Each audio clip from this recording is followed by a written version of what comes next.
Okay, so I'm continuing with the recording. This is part 2, and now we're looking at the rest of Act 1, Scene 1. So if you remember where we left off, we were talking about the fact that Cassio is defined by Iago as somebody who is not a real soldier.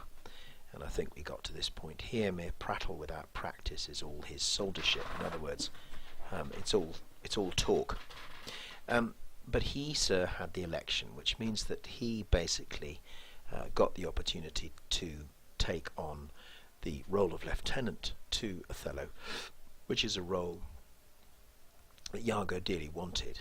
And I, says Iago, of whom his eyes, so Othello had seen him with his own eyes fighting at Rhodes, at Cyprus, and on other battlegrounds, both Christian and heathen, so that would mean so against other Christian armies, but also against non-Christian armies, must be lead and calm. So he's moving into metaphor here. There's this idea that a ship that's basically being left without wind, without guidance. A ship is in the lee when another ship stands between it and the wind. So there's this idea, presumably, that Cassio has basically got his job and he's kind of got no wind for his own sails, so to speak, in terms of the metaphor. By debtor and creditor. So now we're talking again about Cassio, that he's a kind of bookkeeper. This arithmetician, this countercaster, so again somebody who just kind of more or less seen as counting money. He, in good time, at this kind of moment, at the right, so just at the right time, must his lieutenant be, and I, God bless the mark, which the critics I don't think know fully what that means, but I, God bless the mark, his moorship's ancient. And an ancient is an ensign, like a sort of standard bearer. I think of it more like a kind of bit similar to kind of sergeant role, i.e. one where you can kind of get up through the ranks. His moorships is actually probably he's being rude there, because it wouldn't exist as a you've got his lordship, so it's a bit of a sort of pun on lordship, moorship. Rodrigo's clearly actually fairly convinced by this. It's by rather, I would rather be his hangman. So, what a good idea it would be, therefore, to actually kill Othello, or he'd rather do that. Why? There's no remedy, there's no way out of it, says Iago. It's the curse of service. Preferment goes by letter and affection. So, preferment... hang on a minute.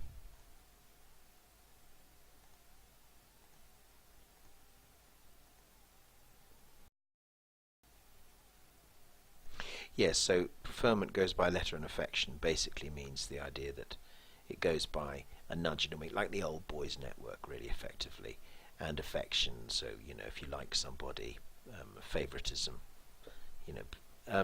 not by old gradation, so not by by merit, if you like, and the idea that you can kind of work your way up.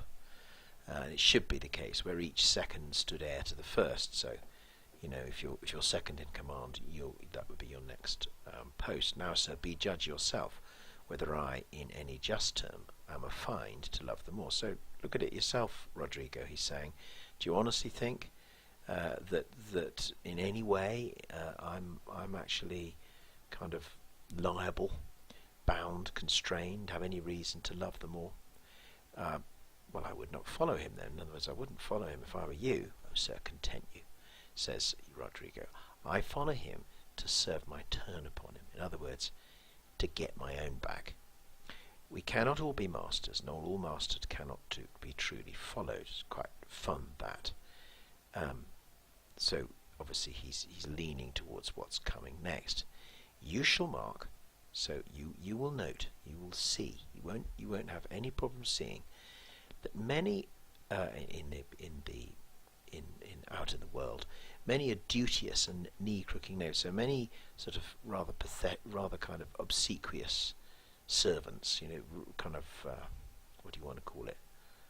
You know what I mean? Who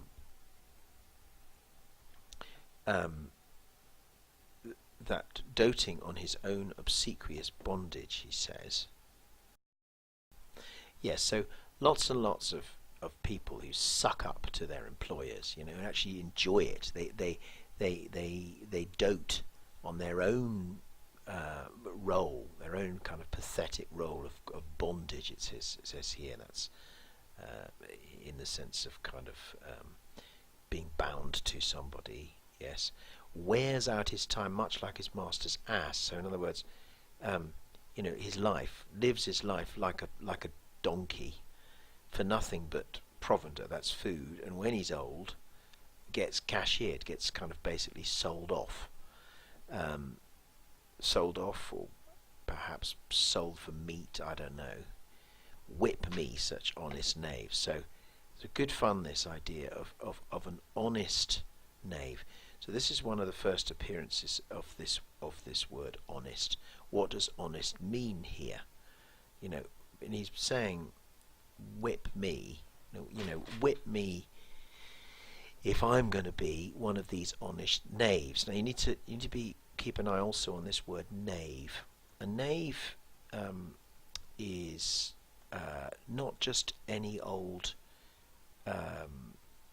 It's not like you might have heard of knaves in playing cards or whatever.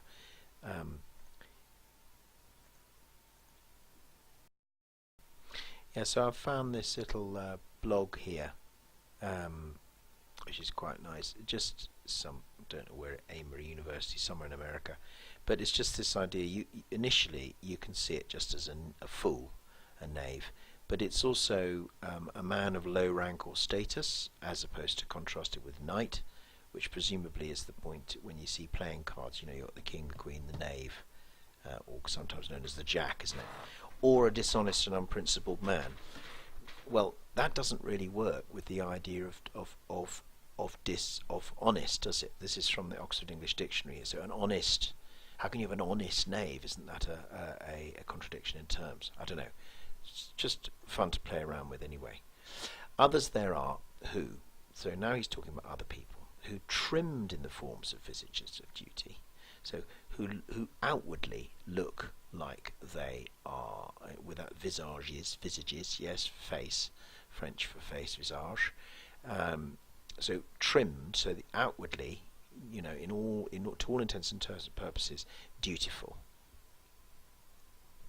Yet keep their hearts attending on themselves, so their hearts are turned inwards and are selfish. And they throw out, they appear to have just shows of service on their lords, so they throw them out towards their lords and masters. And because they appear to be dutiful, they thrive, they do well. And when they've lined their coats, or as what we know is lining your pockets, do themselves homage. You know, once they've kind of gained everything they can, they think more about themselves. These fellows have some soul, and it's interesting what he means by that. I suppose he's sort of saying some, you know, some kind of essential. He values them. He sees them as somebody or something, as having some gumption.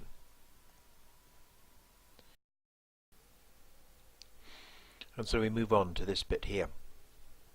These fellows have some soul, and such a one do I profess myself. So he sees himself like that. For sir, not sure what happens in this gap here, and whether we're to take that, you know, this bit, as I've talked to you about before, usually suggests that there is some kind of break in the narrative, or, you know, some time for actors to do things. It is as sure as you are Rodrigo, were I the Moor, I would not be Iago. In other words, if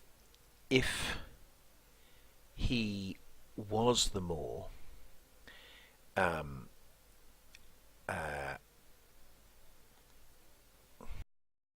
It's quite complicated. This, if he was the Moor, because he's clever and cunning, he would not still be Iago, if that makes sense. So because he'd have been chucked out, he'd presumably not even be in existence. He wouldn't tolerate it.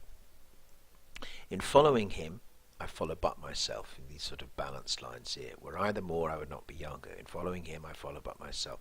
These sort of just these pivot points, just here and here. Look, heaven is my judge, not I for love and duty. So, before heaven, heaven can be the judge of him. He's not out for love and duty, but he's only for seeming so for my peculiar, personal and private. Down here you can see personal and private reasons. It says, for when my outward action doth demonstrate the native act and figure of my heart. So when the way he is outwardly does actually show what he's like inwardly, in all its kind of outward show, and it's not long after that I will wear my heart upon my sleeve. And this, by the way, is where this quotation comes from. Have you ever heard it? Have you? It is from this play, and it is invented by Shakespeare, so it's pretty cool, I think. I will wear my heart upon my sleeve. And then it goes on, for daws to peck at. Daws that's short for jackdaws. It's like a type of crow. So in other words, once you start acting like you really are, then effectively it's the equivalent, he's saying, the same level of weakness, this sort of very visceral, kind of gutsy, physical image. That's when you are effectively making yourself utterly weak. I am not what I am. So much debated, that, and very useful. I am not what I am. I'm not what I seem to be. Or could you take it even, to sort of cast it forward in the play and consider what Iago is generally throughout the play? Because of course, added to another level of this, he thinks Rodrigo, as we'll discover in a minute, is a complete and utter idiot. So all the stuff he's saying now, you could argue, the whole lot of it is just an act for Rodrigo, although some of this does seem to be actually true, borne out by what goes on in the rest of the play. What a full fortune does the thick lip. So you can see from this the kind of just simple prejudiced opinions you get from people like Rodrigo, sort of in a kind of a sort of high up family, presumably a wealthy family of Venice. The way that they would regard people of colour, if he can carry it thus.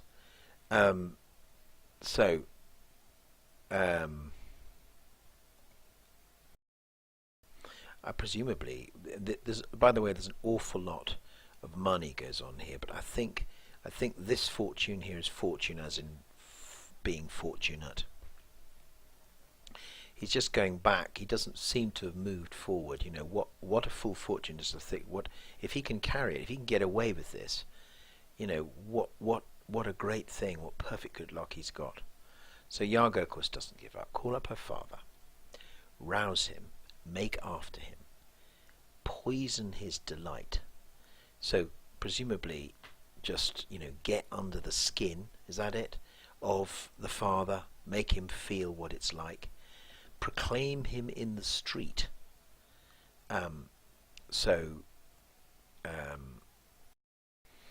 Just shout out in the street what's happened, this marriage that's happened. Incense her kinsman, drive her kinsman crazy. And we move into metaphor, as we often do. And though he in a fertile climate dwells, so though he's in the fertile climate, we presume, of the marriage with Desdemona. I suspect there's something kind of quite sexual going on there. Plague him with flies. In other words, get at him. Though that his joy be joy, this joy is his new wife, yet throw such chances of vexation on it. So, as you can see, there's some debate over here. Could it be changes, disturbances? Vexation just means trouble. on it, as it may lose some colour, lose some of its richness, I suppose. So basically, if you do all this stuff, you're going to spoil his happiness entirely. Here is her father's house. I'll call aloud, says Rodrigo. Do. With like timorous accent and dire yell, timorous, such frightening, yeah, and dire yell, as when by night and negligence the fire is spied. But it was just like, if you were shouting out fire. What ho, Brabantio, Signor Brabantio, awake, what ho, Brabantio, thieves, thieves, look to your house. So this idea of Desdemona as effectively having been stolen is something you might want to keep an eye on. Look to your house, your daughter and your bags. As in his possessions, his house, his bags, and in the middle his daughter. Thieves, thieves. Brabantio, what is the reason of this terrible summons? Terrible as in awful, summons, this incredible noise. What is the matter here? Signor, is all your family within? Are all your doors locked? Why? Now, by the way, at this point, Iago would not be seen. It's all in the dark, so he'd be shouting this out, but probably from behind a pillar. And you've got all this going on in reality when it was performed at the Globe. It was all done in daylight, so they had to kind of pretend that they were in darkness, if that makes sense, with the way that they kind of fumble about. Why, wherefore ask you this? Zoons, sir, you're robbed. Okay, so here we have thieves, thieves, and now robbed. He's keeping this effectively a kind of extended metaphor, I suppose, Shakespeare here. For shame, put on your gown, an outdoor gown worn over day clothes, it says down the bottom. Your heart is burst. Your heart is broken. Well, it will be in a minute. As you can see, you've lost half your soul. And then we move into, again, what is one of the most famous images in the play. And even now, very now, there is tupping is what a farmer will get the ram to do in his flock of sheep, and it happens in November. So the ewes are all, as they say in farming, covered at that point in the year, and he's using this very, very animalistic, very simplistic animalistic imagery, and also with this kind of the way that it's working now, very now. I don't need to go further, do I? There is a rhythm to that. It's deliberate, I suspect. Arise, arise, awake the snorting citizens with the bell, or else the devil will make a grandsire of you. The devil, as it says down here, because he's black. Now this is to do with some really medieval mythology, which Shakespeare definitely draws upon in the play. Devils were often seen as black. So he does use, Shakespeare, there's no doubt, a kind of shorthand, really. That doesn't mean the play itself is structured, as it were, against Othello's heredity. It's not so much that, but it certainly shows the prejudice of the people around him and the way that how easily that can be used. Arise, I say, what, have you lost your wit? Most Reverend Signor, do you know my voice, Rodrigo? Not I, what are you? My name is Rodrigo. The worse are welcome. I have charged thee not to haunt about my doors. He's actually, I've told you, I don't want you here. In honest plainness, thou hast heard me say my daughter is not for thee. It's all very obvious, this. And now in madness, being full of supper and distempering draughts, distempering, sort of exciting and disturbing, I don't know, draughts, I think that's draughts of liquor, so drunk probably, upon malicious bravery, and it's got down here a noisy, showy display. So just somebody who's kind of come after supper and has kind of had a few, basically. Thou dost come to start my quiet. So disturb, start, yes. He woke with a start, do you know that? Yeah, disturbed. My quiet, sir, but thou must needs be sure my spirit and my place have in them power to make this bit of thee. I have the authority, I've got connections, I can make this nasty for you, mate. Well, not mate, you, sir. Patience, good sir. What tell'st thou me of robbing? This is Venice, my house is not a grange. So this is Venice, presumably meaning that this is a civilized place, it's a civilized city. We're not out in the middle of the country, and a grange is a sort of like a kind of mini castle, really. It's a civilized way to live. There's no need for that kind of thing. Most great Brabantio, in simple and pure soul I come to you. So he's saying, I'm sincere and I'm honest. Now, it is unclear at this point. It's unclear at this point how much Brabantio's worked out, but in all the productions I've seen, Iago doesn't show himself to Rodrigo. I think it would to Brabantio, and it would not help him if he did. Now, just another thing to notice too is, you probably noticed it here on the page. At this point, we shift from poetry, i.e., you can see all these lines here are 10 syllables long, yes, to prose. Suddenly we're in blocks of text that look a bit like, they come out of a novel. And the basic rule always on that is that he either shifts to prose when characters are less high status or lower status, or when a high status character has become low status in some form or other, either perhaps in disguise or sometimes because they've lost their wits, all those kinds of things. So look out for the points in the play when we shift from poetry to prose. They always signal something interesting. Here, I'm not sure. I think it just gives the general feeling of sort of chaos, really. And so Iago goes on, Zunza, you are one of those that will not serve God if the devil bid you.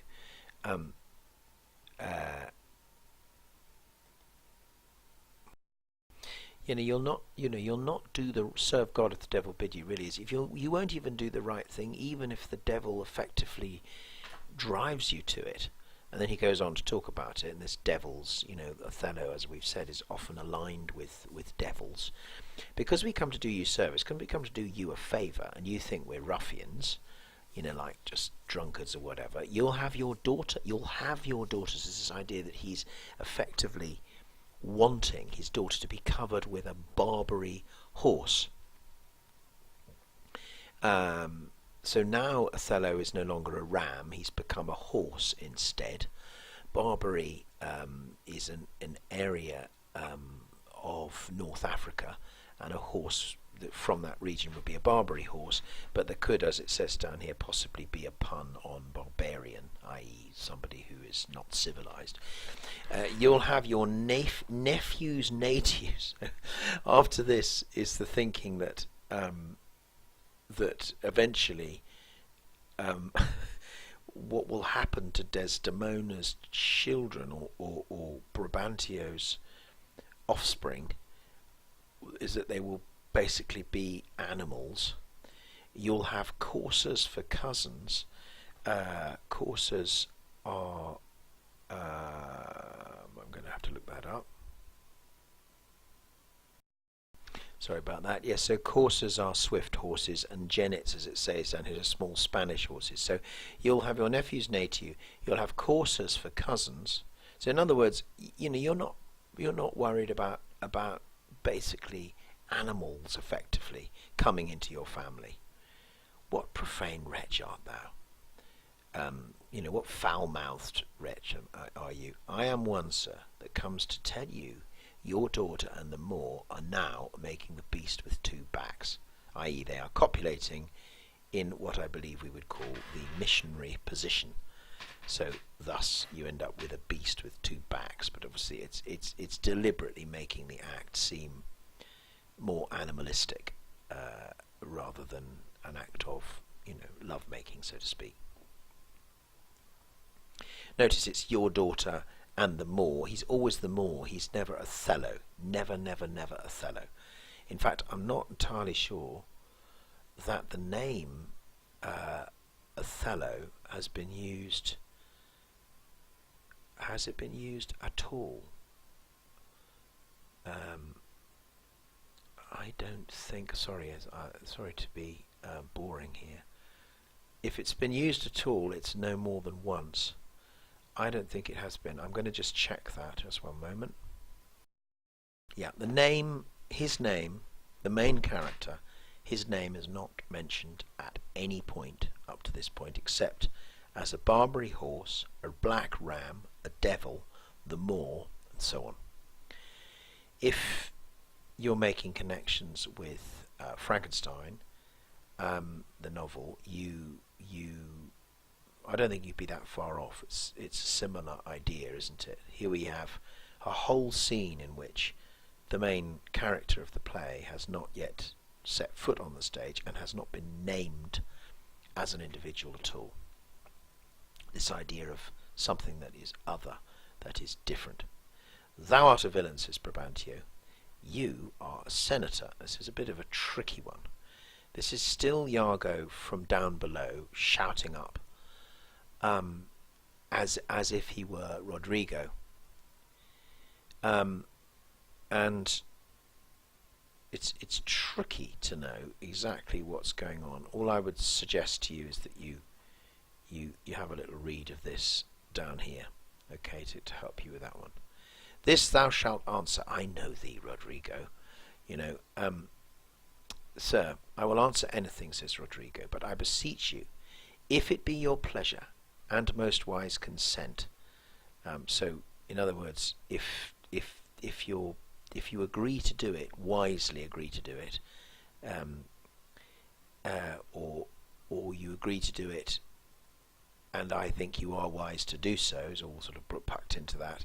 If it be your pleasure, if pleasure as in it, at your pleasure, that your fair daughter, at this odd, even, and dull watch of the night, transported with no worse nor better guard, but with a knave of common hire, a gondolier, so a gondolier, just an ordinary Venetian boatman, accompanied her, took her across town, presumably by boat, to the gross clasps of a lascivious Moor. Gross clasps of a lascivious Moor. Now this plays, if you've read any of the contextual stuff on this play, this plays into the idea, Elizabethan idea probably, that people who were of North African descent might well have this kind of extra special, and people also in sort of southern Europe as well, have this kind of particularly heightened level of passion and desire, etc. With great sexual appetites, all this sort of thing. If this be known to you, and your allowance, which is something approved of by you, so if you know about this and it's something you're fine with, then we've done you bold and saucy wrong, so we're really sorry. We've been very insolent. But if you know not this, my manners tell me we have your wrong rebuke. So my manners, in other words, my knowledge of correct social behaviour, says we shouldn't be criticised by you, rebuked by you, told off by you. Do not believe that from the sense of all civility, don't imagine, and you can see all this language here, we've got words like civility, rebuke, allowance, gondolier. I suspect we would say that Rodrigo is using all of the sort of formal, courteous language of the gentleman here to try to get round Brabantio. Do not believe that from the sense of all civility I thus would play and trifle with your reverence. I wouldn't just throw away my respect for you for nothing. Your daughter, if you haven't given her leave, I say again, hath made a gross revolt. Obviously this implies, first of all, that she's done what she shouldn't have done, and women of the time would be the property of their fathers and of their family. So it's gross in our modern sense really, it's grotesque. not gross as in fat. Tying her duty, beauty, wit. Look at the way they're tying her duty, beauty, wit. Her duty, beauty, wit. This sort of internal rhyme going on here. Tying her duty, beauty, wit, and fortunes in an extravagant and wheeling stranger. Fantastic language there. Extravagance. This, I mean, it is put here as extremely vagrant and wide-ranging, but I don't think that even remotely does what Shakespeare's intending here. Extravagant, what does that mean? Over the top, wheeling, I think of kind of freewheeling, somebody uncontrolled, all those kinds of things. And he's a stranger of here and everywhere. In other words, he's not at home anywhere, presumably. So this notion of somebody who is not welcome does seem to be being laid down by Shakespeare here.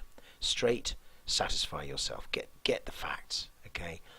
If she be in her chamber of your house, then let loose on me the justice of the state. In other words, take me to court, and take me to the council chamber or whatever for deluding you in this way. Brabantio seems to be convinced at that point. He says, strike on the tinder hoe, give me a taper, call up my people. This accident is not unlike my dream. So it sounds like he's already been imagining this and thinking this stuff, that his daughter is going to go with, as he sees it, someone entirely inappropriate. And the belief of it oppresses me already. It basically says, I kind of already believe this. This is, I think, quite an interesting comment on people's sort of natural prejudices, really. If the guy is that easy to convince, then and we have this a lot in the play. These people are quite easy to convince that something's happened. Why is that? I think it says something quite a lot about the society that Shakespeare's presenting. Light, I say, light. Iago says to Roderick, for well I must leave you. So this is just evidence that he, at no point during the bit that we've just seen, does Iago make himself known to Brabantio. It seems not meet. It's not kind of appropriate, really, nor wholesome. Whatever, it's quite near our modern wholesome. It's not right to my place. It doesn't fit my place to be produced, to be seen as a witness. As if I stay, I shall. I'll be kind of, people will know I am against them all. It's just not a good idea. Okay. For I do know the state, so he knows what the state of Venice is like. However, this may gall him with some check. So, however, this may kind of check him. In the end, it cannot, with safety, cast him. He's not going to get discharged for it, and there's a reason for that. He's talking about Othello again here. So it might be an irritation, but he's not going to be chucked out. Why? Because he's embarked with such loud reason to the Cyprus Wars, because there are wars going on between Venice and the Ottomans, the Turks, which even now stands in act. So they're happening, or they're just about to break out. And to save themselves, the Venetians, they don't have another of his fathom. They don't have anyone of Othello's caliber, of his ability to lead their business. In other words, to fight their battle. So basically, what he's saying here is Othello is safe, and then he's implying that unlike himself, unlike Iago's, if Iago gets caught doing something inappropriate, the full force of the state will come down upon him.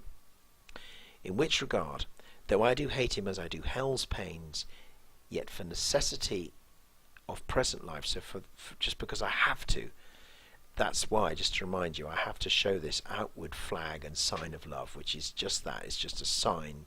It's superficial. That you shall surely find him. Lead to the Sagittary. So once they all get up and running, go to the Sagittary, which is basically it says here, name of a house or inn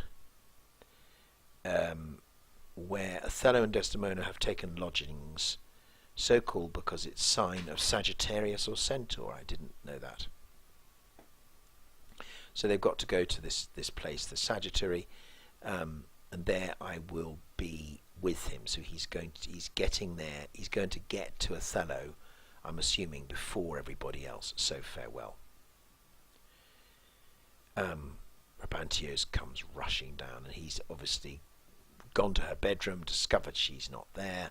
Oh, it is true and evil. So it is evil as far as he's concerned, this whole thing. Gone she is, and what's to come of my despised time is naught but bitterness. So, everything for me is just, of my life is kind of in ruins. And now, Rodrigo, where didst thou see her? Where did you see her then? Oh, unhappy girl. So he's kind of bashing around here, and you can see all these short sentences and so on. The idea being that he's presumably turning to say that to Rodrigo, and then he's turning away and saying, "Oh, unhappy girl." With the more, and none of this is coherent, and so what I call this the hidden stage directions, in the sense that you can tell he's really agitated. With the more sayest thou, who would be a father? So it's kind of, some of it's to Rodrigo, some of it's to himself. How didst thou know 'twas she? How did you know it was her? Oh, she deceives me past thought. What said she to you? Get more tapers, raise all my kindred. Are they? So let's get everybody. Are they married, do you think? Truly, I think they are, says Rodrigo. Oh, heaven, how got she out? How did she get out of her room? It's suggested here. How did she get out of her room? Oh, treason of the bloods. It's a scene like this. It kind of actually, she's actually going against her own blood. Fathers, it's this thing that Brabantio keeps saying about his role. Fathers, from hence trust not your daughters' minds by what you see them act. So lot of stuff we've had in the play so far, haven't we, already, about seeming, about pretending, about not being what you are, and so forth. And here he's suggesting that women, daughters particularly, don't trust them, don't trust the way they are. And of course, honesty as far as women is concerned, it's a different sort of honesty to the honesty that is attached more to men. It's a more of a kind of to do with whether or not you've kept your virginity, that type of thing, whether or not you've deceived your father. In other words, it's all on the patriarchal, it's all on patriarchal terms. Is there not, this is one of the first time we see this idea of witchcraft appearing here. Is there not charms? Is it not the case that there's a sort of magical way in which people can be fooled, particularly young girls, and maidhood, so that would be virginity, which of course is a prized state for a young woman, presumably of the kind of middle classes or upper classes of Venetian society. He's already trying to think, well, there has to be, it can't be real, it's got to be magical. And Rodriguez saying, yes, I have indeed. Now, I don't know whether he has or not, whether it's just a sort of point of convenience that he's raising, that's hard to say. Call up my brother. Oh, that you had her. Suddenly, you look at that and compare it with earlier on, where he's continually saying, what the hell are you doing here, to Rodrigo? You're always here. And now suddenly, Shakespeare's turned it, and he's saying to Brabantio, oh, that you had her, not you had loved her, you had her, i.e. you had taken her, possessed her, I suppose, some one way, some another. Do you know where we may apprehend her and the more? So I think that's a shout out to his people. You go that way, you go that way. Do you know where we may apprehend her? Do you know where we can find him? I think I can discover him. He's obviously been told by Iago what to do here. If you please to get good guard and go along with me. So you've got to go with your people. Pray you need on. At every house I'll call. I may command at most. I'm going to get all the people that I can who will support me. Get weapons ho, and raise some special officers. So they're obviously thinking there could be some kind of a fight over all this. raid some special officers and that sort of night police of some kind, I suppose. Oh, good Rodrigo, I'll deserve your pains.